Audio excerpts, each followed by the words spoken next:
Hi there, my name's Neil Bradley. I wanted to record a video to tell you about my experiences in 2007. I haven't actually planned this video in any way. I'm not reading off a sheet or anything like that, so you'll have to bear with me, and I apologise if it doesn't come across as very professional, but I'm going to try my best. I'm going to tell you, the story's too long, but I'm going to tell you about the very first bit of it just in this video to start with. It all started in 2007. I'm not going to go into too much detail about this, but I have just gone through a difficult separation. There was children involved, there's a lot of stress, a lot of upset. Anyway, I had started to rent somewhere and live on my own, and I suddenly started to, out of nowhere, I suddenly started to experience strange sensations in my feet. Well, I think it was my right foot to start with. Okay, so if you were to rub your feet together like that, you know, they'd probably feel pretty normal. And I know what normal feels like as well. But my feet didn't feel normal. Something wasn't right. The sensation in my right foot had altered. Not the strength, the muscle or anything like that, just the sensation. I had still got sensation, I could still feel in my feet, but it wasn't normal. It wasn't what I call normal for me. Quite worryingly, over the next few days or weeks, and bear in mind this is going back to sort of May, June 2007, and present day is Thursday, the 10th of March 2016. So, you know, almost 9 years. Okay, so the sensation in my feet, the strange numbness, weird feeling, decided it was going to continue to move up my right leg. And eventually, the whole of my right leg didn't feel right. I'd got this strange sensory interruption, numbness feeling. In fact, I seem to recall I used to describe it as, it feels like I'm plugged into the mains. You know, it felt like my leg was just humming and buzzing and vibrating, and it didn't feel right. So I thought, you know how you get these things and you just think to yourself, well, hopefully it might just go away, because I'd got no other kind of symptoms. I wasn't unwell, but I had been unwell with like a really bad chest infection, but that then got better.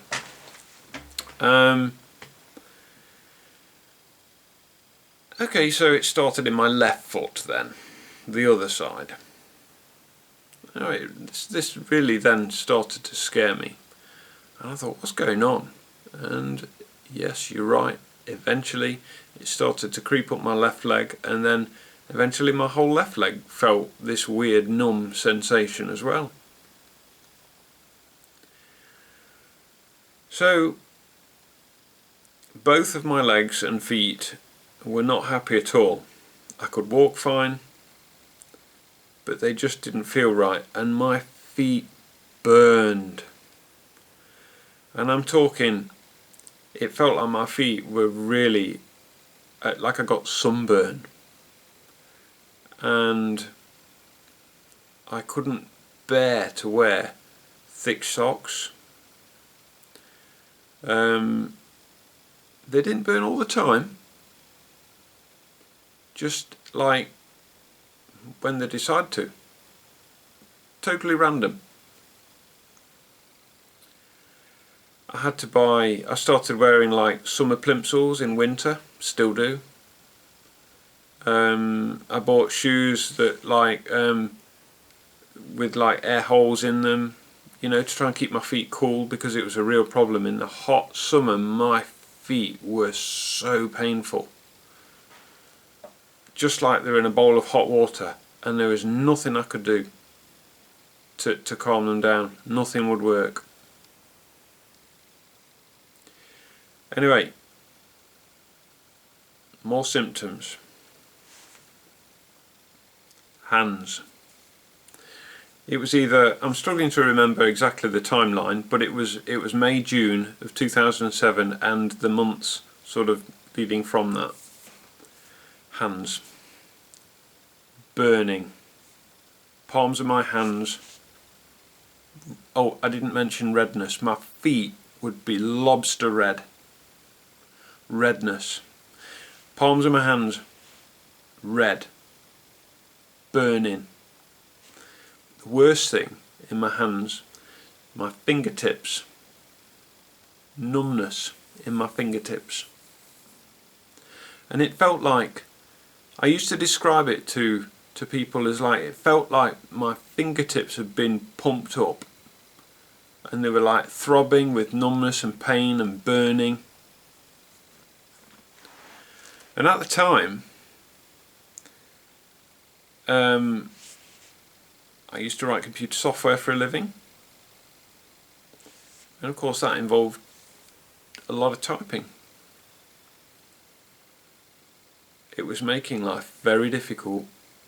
I didn't always let on, but I used to have to go to the bathroom, rinse my hands under cold water to calm them down and cool them down, to then return to do a bit more of my job, and then to repeat that later. This was particularly in the summer months, you know. Very difficult, very painful, and very hard to get people to understand what you're going through. So they were my symptoms, and of course you're probably thinking, well, why didn't you go to the doctors? Well, I did. I decided to go to the GP, and they referred me to hospital, neurology, and I saw a neurologist, and let's just say he didn't have a very good bedside manner. He was very old school, and I wasn't very impressed with the appointment and the meeting, but he diagnosed me, this was a clinical diagnosis, he diagnosed me with transverse myelitis. Myelitis meaning inflammation, transverse meaning across. Transverse myelitis of the spinal cord. Basically, he said his diagnosis, and it needed confirming with an MRI scan, but his diagnosis was transverse myelitis, inflammation of the spinal cord in a cross-section of the spinal cord, causing all this sensory interruption, making my legs feel numb and everything, and my hands, my fingertips, and that was causing all this problem. So we ordered an MRI scan, but MRI scans, no, didn't fancy one of those. Even though all this was going on with me, didn't fancy an MRI scan. So anyway, I didn't have the MRI scan, but something interesting happened. The neurologist says to me, he said, have your symptoms like got worse, plateaued, and then started to like calm down and get a bit better? And the thing is, by the time I went to see him, yes, that is the case. My symptoms had started just to improve, which I was pleased about, because I googled transverse myelitis, and there's a lot of unfortunate people out there who have had this same condition and are severely disabled as a result of this, that just out of the blue. They don't know why it happens. So I'd got this diagnosis of transverse myelitis. And I was slowly sort of improving. And the years went by. And the numbness in my legs considerably improved. I seem to recall that I was left still with, one of the last symptoms to die down is the painful hands and the burning hands, and the feet, the burning feet. They haven't got better completely, but they have calmed down considerably until, and I'm pretty sure it was the February of 2012. Before I tell you that, I'll just say the numbness gone, funny feelings in my hands, feet, pretty much gone, left with a bit of burning still. I was 95% back to normal. My life had returned kind of to normal because all sorts of things were becoming a problem, driving everything. So I was 95% back to normal. Life was good. I was with my new partner, Teresa. In 2011 we'd bought a house together. We were decorating the house, we were doing all sorts of things to it. But then, in February 2012, I get the familiar feeling back in my feet. The funny sensation when I rub my feet together. The electrical numbness, strange feeling. I think I've described it like my feet are like, well, my legs as well, because it eventually came back into my legs. I've described it as my legs and feet sort of set in plaster casts. That's how it feels like they're being tight all the time. It's come back, whatever it was. It has reoccurred. This time, so we're at February 2012, I'm trying to remember the timeline. So this time I wasted no time at all. I went straight to my GP. I was obviously concerned about being referred to the same hospital and the same neurologist again because he was basically a bit of an idiot. Didn't like him. Okay, he was probably a very clever guy, but bedside manner, non-existent, very old school. So anyway, I got referred to a different hospital who were excellent, and decided to go ahead with an MRI scan. So the MRI scan appointment came up. I'm pretty sure that was about the June or May of June time of 2012. So I got the strange funny sensation back in my feet in February 2012, and eventually the appointment came through for an MRI scan. It was like a couple of months later, March, sort of April, May time. I'd have to check, but it wasn't very long after I went back to the GP. So I had my first MRI scan, which lasted nearly an hour. I had a full body scan, head to toe. I remember it distinctly. For those of you that are also worried about perhaps having an MRI scan, I was pretty scared. I was cacking it, basically. But it actually wasn't as bad as I thought. And I basically had headphones on. They played the radio actually the very first time. the MRI scanner was in like a mobile van unit, and I'm trying to remember now, I had this this like thing. I was lying down on the conveyor, and I had this like thing come over your head, but you don't feel locked in. You don't feel locked in, you really don't. I thought that you might, but you don't. And there was like a prism on it, and the prism reflected an image of the radiographer. So that gave you a bit of visual kind of, you're okay kind of thing, you know what I mean?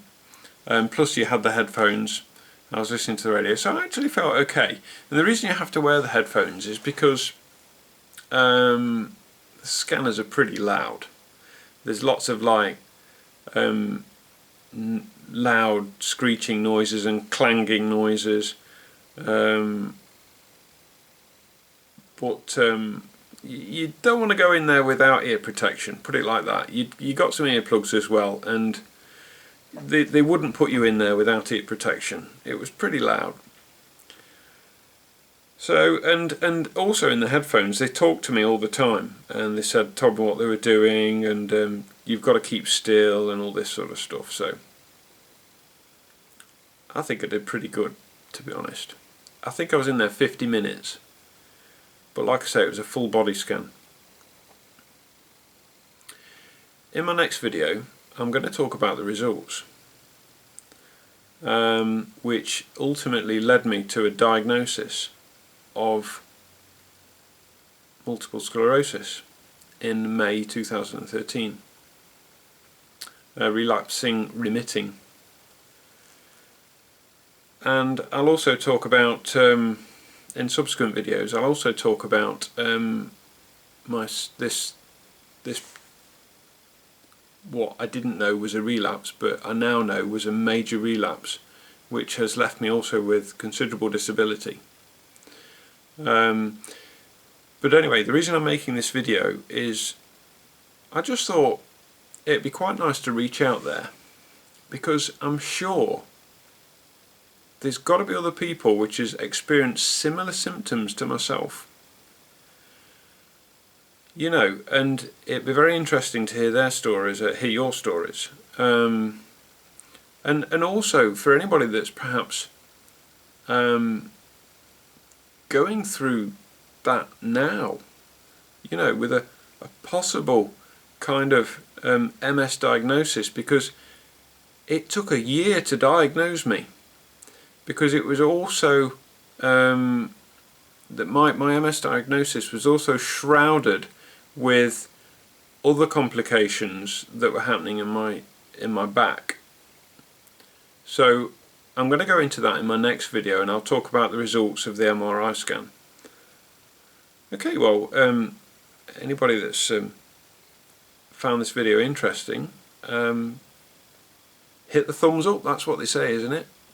Feel free to pop me a comment on there, and I'll do my best to respond to you. Thanks very much for listening. All the best.